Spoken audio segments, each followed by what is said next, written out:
করি বিএনপি স্বচ্ছতা, জবাবদিহিতা বিশ্বাস করে, শ্রদ্ধা করে বলেই কিন্তু বিএনপি আগে এই কথাটা আগেই বলে দিচ্ছে। ঐক্যমত্য কমিশনের সঙ্গে বিএনপির আজ তৃতীয় দফায় বৈঠক ছিল। বৈঠক শেষে বিএনপি স্থায়ী কমিটির সদস্য সালাউদ্দিন আহমেদ জানিয়েছেন যে 691টি সুপারিশের মধ্যে 5% সুপারিশে বিএনপি একমত হয়েছে। আপত্তি আছে 73টির এবং বাকিগুলো তারা পর্যবেক্ষণে রেখেছে। আপনার দল বেশিরভাগ ক্ষেত্রেই একমত হয়েছে, কিন্তু যেগুলোতে দ্বিমত পোষণ করছেন সেই দ্বিমতের জায়গায় একটা বড় গুরুত্বপূর্ণ জায়গা সংবিধানের মূলনীতি পরিবর্তন, প্রধানমন্ত্রীর ক্ষমতা কমানো, 2 বারের বেশি প্রধানমন্ত্রী হওয়া যাবে না, এরকম বেশ কিছু যেগুলো এনসিপির একটি বড় দাবি। এই মৌলিক জায়গায় আপনারা দ্বিমত পোষণ করেছেন। সংস্কারের ঐক্যমত্য হবে কিভাবে তাহলে? ধন্যবাদ আপনাকে। যারা দেখছেন আমার শুভেচ্ছা অভিনন্দন, আমার সহ আলোচক বৃন্দকে শুভেচ্ছা। দেখেন, আপনি নিজেই বললেন যে সালাউদ্দিন সাহেব কি বলেছেন, এবং ঢোকার সময় সালাউদ্দিন সাহেব আমাদের স্থায়ী কমিটির সদস্য, উনি বলেছেন যে সংবিধান অনেক কঠিন একটা জিনিস, এটা ইচ্ছা করলে খুব তড়িঘড়ি করে এটা শেষ করা যায় না, এটার জন্য সময় এবং আপনার বুদ্ধি অ্যাপ্লাই করে এবং সাফার হওয়া কতটুকু এগুলার একটা ব্যাপার থাকে। যদিও তাড়াহুড়া করে এটা হয় না। তো তারপরেও যেটা 691টার মধ্যে 5% যদি একমত হয়, এটা একটা বিশাল একটা আপনার পজিটিভ দিক। যদি যে 73টা আপত্তি, এটা সাধারণ ব্যাপার। আপনি দেখেন যে 1/11 সময়ও কিন্তু 1.5 শতাধিক আপনার সংস্কার হয়েছিল, তার কয়টা আপনার পরবর্তীতে হাজায় যুক্ত হয়েছে বলে সফল হয়েছে? সফলতার মুখ কিন্তু ম্যাক্সিমামই দেখতে পারে নাই। আমি একজন নারী হিসেবে বলছি যে নারীদের যে আপনার 2020 সাল নাগাদ 33% এখনও কিন্তু ঝুলে আছে। 25 টাইম নিয়েছিল 25 পর্যন্ত, সেটাও এখন পর্যন্ত ঝুলে আছে। এবং যে ধরনের নারীদেরকে নিয়ে, আমি এটা পরে আসছি, যে ধরনের আলোচনা, সেটা আমি আবারও লজ্জা পাই। এই 2025 সালে আমার লজ্জার জায়গা। আমি জানি না নারীরা এটা কিভাবে সব জায়গায়, কিছু জায়গাতে একমত হবেই, এটা তো সবখানেই সত্য। আপনার যেমন সব ধর্মতেই কিছু না কিছু সত্য আছে, সবখানে একটা মানুষ 5টা কথা বললে 2টা সত্য বলে, 3টা অসত্য বলে, এটা থাকেই। তো সেই জায়গায় আমি বলবো যে মূলনীতির যে পরিবর্তনটা, সেটা হতে সময় লাগবে, সেটার জন্য আলোচনায় বসতে হবে।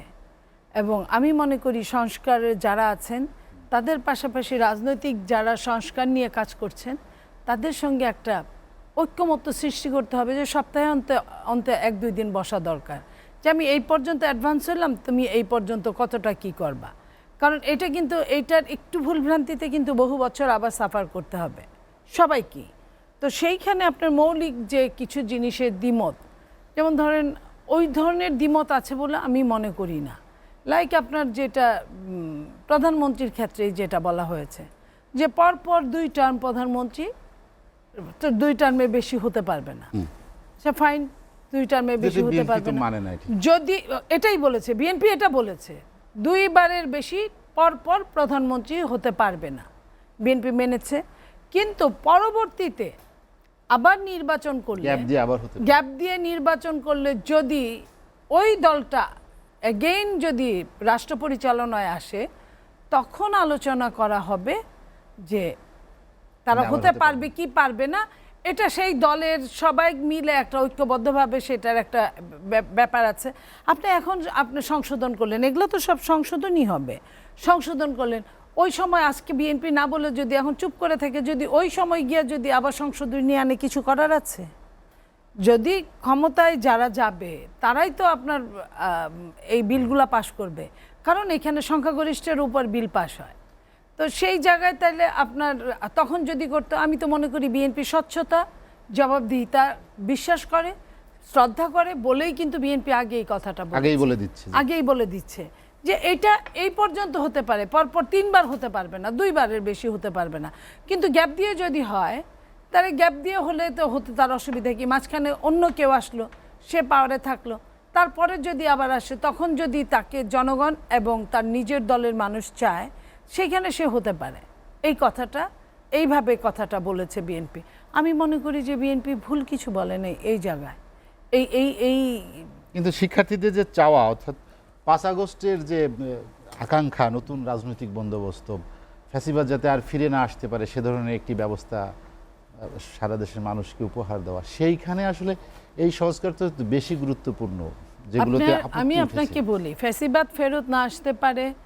আপনি ফ্যাসিবাদ ফেরত আসবে না বলে কি আপনি পালায়ে যাওয়ার জন্য সহযোগিতা করেছেন? আমি যদি সরকারকে আপনার মাধ্যমে বলি, কিভাবে ফ্যাসিবাদের সব লোকগুলো গেল? ধরে নিলাম প্রধানমন্ত্রী গিয়েছে, বাদশাহী দিন তাকে না যেতে দিলে, না পালিয়ে যেতে দিলে দেশে আরও অঘটন ঘটতো। আমি মনে করলাম এটা মন্দের ভালো যারা করেছে সেনাবাহিনী, আমি তাদেরকে আমি ধন্যবাদই জানাই ওই সময়টার জন্য। তারপরে আলোচনা করে তাকে ফেরানো আনো যাবে কি যাবে না এটার কথা। কিন্তু পরে যে এই যে 2-3 মাস 4 মাস ব্যাপী এবং টু বি কন্টিনিউ, এখনও কিন্তু অনেকেই যাচ্ছে। আমরা যখন দেখি হাজারের উপর নেতারা, মানে স্থানীয় আপনার থানা জেলা পর্যায়ের নেতা থেকে শুরু করে একদম হাই প্রোফাইলের নেতা পর্যন্ত কলকাতাতেই অবস্থান করছে, দিল্লিতে অবস্থান করছে, পাশের দেশে অবস্থান করছে, এবং অন্যান্য দেশে যারা গিয়েছে তাদের রেশিও ভীষণ কম। তা এই যে তারা যে গেল, এদেরকে যেতে দিল কারা? আপনি কয়জনকে তাদেরকে ধরেছেন? কেন যেতে দিলেন? আমি যদি বলি, আপনি বলছেন যে বিএনপি এটা চায় কি না। বিএনপি অবশ্যই বিচার চায়, কারণ সাফার করেছে কারা? 16 বছর 15.5 বছর বিএনপি সাফার করেছে। বিএনপিকে যে টর্চার করেছে আওয়ামী লীগ, এটা বলার মতো না। এটা ভাষায় কিছু কিছু জায়গায় একটা গুলি করলে মানুষ মারা যায়, সেখানে আপনার 19টা গুলি করেছে জনিকে। আপনার চিটাগাংয়ের আলমকে কিভাবে মেরেছে, মেরে পরে চোখ বন্ধ করে চোখ বেঁধে তাকে রাস্তায় ফেলে দিয়ে গেছে। তো এই জায়গাগুলায় যেভাবে অত্যাচার 15.5 বছর করেছে, এগুলার তো আসলে হিসাব বলা যায় না। তো সেইখানে বিএনপি এটা চাইবে না আওয়ামী লীগের বিচার হোক, এটা কীভাবে সম্ভব? বিএনপি এটা চায় না। আওয়ামী লীগ যেমন জামাতকে ইলিগাল ঘোষণা করলো, জামাতকে একদম বের করে দিল। তারপরে 5 তারিখের পরে জামাত শুধু নিজের আসনেই বসলো না, বহাল তবিয়তে বসলো। আমরা এরকম আওয়ামী লীগকে আপনি আজকে আমরা তাড়িয়ে দিব, কালকেই আবার সরকার পরিবর্তন আওয়ামী লীগ আসবে, কিংবা এখনই আওয়ামী লীগের সাথে বিভিন্ন জায়গায় 1-2টা নামে আওয়ামী লীগ ছড়ায়, তাদের উপর দিয়ে নাম দিয়ে এই ধরনের কথা বলে পিছন দিয়ে আওয়ামী লীগের ছত্রছায়ায় যারা রাজনীতি করছে, বিভিন্ন এলাকায় যাচ্ছে, এলাকায় গিয়ে নিজেদের দলের লোক নাই দেখে আওয়ামী লীগকে ওইখানে ভাড়া নিচ্ছে বা আওয়ামী লীগকে নিচ্ছে, সেটাই সমস্যা হচ্ছে না। আওয়ামী লীগের অর্থ নিচ্ছে, আওয়ামী লীগের সমস্ত সুবিধা নিচ্ছে, এটাই সমস্যা হচ্ছে না। অথবা আমি যদি বলি যে বিএনপি কিন্তু বলে নাই যে চরমভাবে নিষিদ্ধ চায় না, নিষিদ্ধ চায় না, এটাও সরাসরি বলে না। বিএনপি বলেছে আইনের মাধ্যমে জনগণের উপর ছেড়ে দিয়ে, আইনের মাধ্যমে, আইন যদি করে আইন করে করুক, কারো মৌখিক আইনে নির্বাহী আদেশে এটা হতে পারে না। নির্বাহী আদেশে হলে নির্বাহী আদেশে আবার এটা ক্যান্সেল হয়ে যেতে পারে। বাট নির্বাহী প্রধান যখন বললেন প্রথমেই, ফার্স্ট কিন্তু নির্বাহী প্রধান বলেছিলেন যে আওয়ামী লীগ নিষিদ্ধ করা হবে। তারপরে কিন্তু ওটা দেখে দেখে বাচ্চারাও বললেন আওয়ামী লীগ নিষিদ্ধ করা চাই, এখনো বলছেন। তো আমাদের কথা হলো যে তারা, আমি শেষ করছি, তো এখন কিন্তু সরকার কিন্তু এখান থেকে সরে এসেছে। সরকার নিজেই কিন্তু এখন চাচ্ছে না আওয়ামী লীগ নিষিদ্ধ হোক। সরকার কিন্তু আপনার এখন পর্যন্ত গতকালকে গত পরশুদিন পর্যন্ত আপনার আওয়ামী লীগের নাম করা লোককে আওয়ামী লীগের আপনার উপদেষ্টা করেছে। রাজনৈতিক দলগুলো চায় না দেখেই আওয়ামী লীগের রাজনীতি এটাও বলেছে। আবার এমনি যখন সরাসরি এখন কিন্তু তারা চান না, তারা চান না বলেই হয় না। তারা যদি চাইতো তারা হয়তো বিএনপিকে মাঠে নামছে আন্দোলন করার জন্য।